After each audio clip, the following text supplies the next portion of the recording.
I think that would be debated if this is a classical second wave, the way we see second waves in flu pandemics. I think in some countries it is. For sure in France and Spain, it looks very much like a second wave. In countries like Norway, it's more a number of clusters. Most countries will see an upsurge again now when we go into the winter season.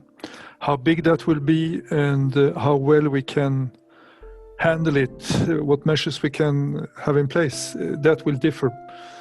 I don't know the situation in Russia well enough, but I think that any country is susceptible to having a second wave of infections, yes.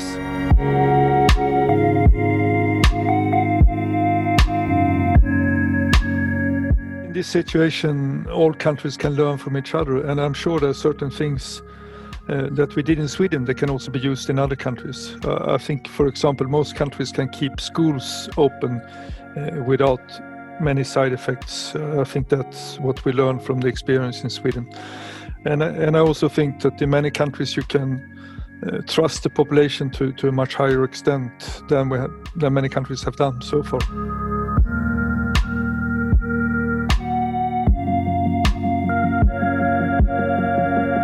At least in Sweden, it definitely is.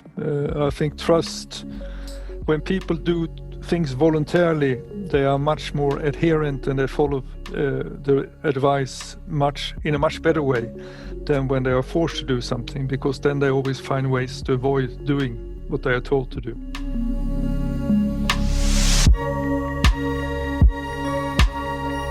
I think all countries are concerned with the safety of a vaccine. I mean, in Sweden we had a very bad experience with the pandemic flu vaccine we used during the swine flu pandemic, which gave very serious consequences for a small number of children. And especially from that experience, I think everybody, including the population in Sweden, is very concerned about that we should have as safe vaccine as possible. And I'm sure it's the same situation in many countries.